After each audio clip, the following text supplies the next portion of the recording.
момента сме във винарна селе, където сега пиваме гроздов сок от рубини от сира, които току-що измачкаха и какво имаше по сега? Ще става розе. Добре, я кажи сега, ние си работим от няколко години. Тази година, примерно, какви ползи видя от пиваене от приложението, като го ползваш? Ами, доста положителни неща мога да кажа като цяло. Има и някои неща, които мога да препоръчам за добавяне, но доста съм доволен от към растителна защита специално. Дава ти един интервал от няколко дни, в които можеш да реагираш, да пръскаш с препарати, които ти искаш, а не да пръскаш на момента с това, което има. С това, което има. Или пък сега примерно ти виждаш, че година с година не си прилича това, което е било миналата година.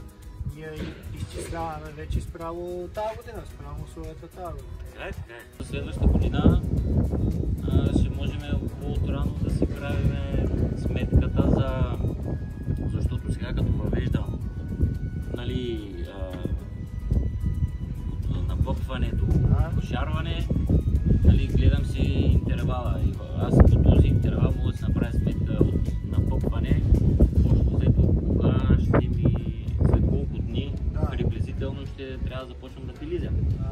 Което е много добре, може да си направиш сметка колко човека евентуално да търсиш, за кога да ги търсиш и така. Си планираш работата. Ние от тази година го вкарахме, това е за различните сортове грозде, фенологично как се движат и моделите за болести го отчитат и това нещо. Така и сега някой виж това глазел, тук сега и само казва хубави работи. Сега кажи какво ти липсва, за да стане още по-хубаво, какво може да се добави?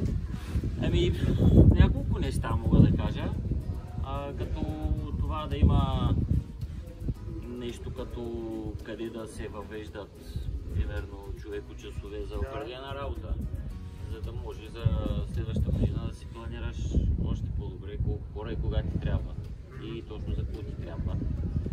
И един вид да си правиш прогноза чисто икономически. Тоест това, примерно, може да е полезно, евентуално също и твой шеф да вижда нещата, които... Другото е за пръскането, примерно. Приложението почне да смята активното вещество, да може да ти прави още по-точна прогноза. Защото ако си третирал с препарати 3 дни преди това и примерно си третирал с препарати, то след 3 дни ти го дава някакъв дъжд, да не ти дава след 3 дни опасно 100%. Примерно вече не знам там как ще го смяташ. Да, спрямо това, което си напръскал, защото ти може да напръскаш и вече активните вещества примерно да имат защита 7 дни. Обаче след това вече ние като гледаме и условията какви са били, може да си играем с тази защита.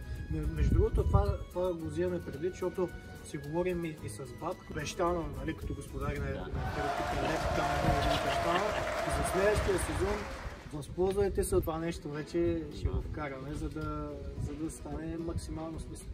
Да, това е много добре, пък и за такива малко по-мързеви като мен, ако има просто да го изкомандваш на телефона. Да хванеш телефона, да си го кажеш и то само да си въведе. Директно натискаш и казваш, сега тук напръсках 200 декара шардоне с тези и тези препарати, 200 мл на декар, това е 20 мл, това е 50.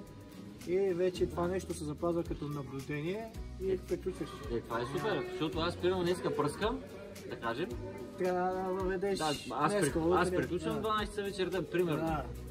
И на следващия ден евентуално идвам тук сега на лаптопа, въвеждам го. Ако сте двама човека, примерно, които пръскате, ти се прибираш късно, па другия не знае какво си направил, пък такова. А така другия след това става 5 часа, примерно, втора смяна, отваря приложението, цак, то вече е въведено, защото ти си казва. Напрямо за големите това ще е още по-полезно.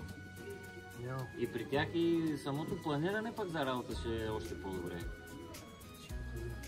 Много ти благодаря, Румене, супер и ще стане работа. Да, и аз благодаря.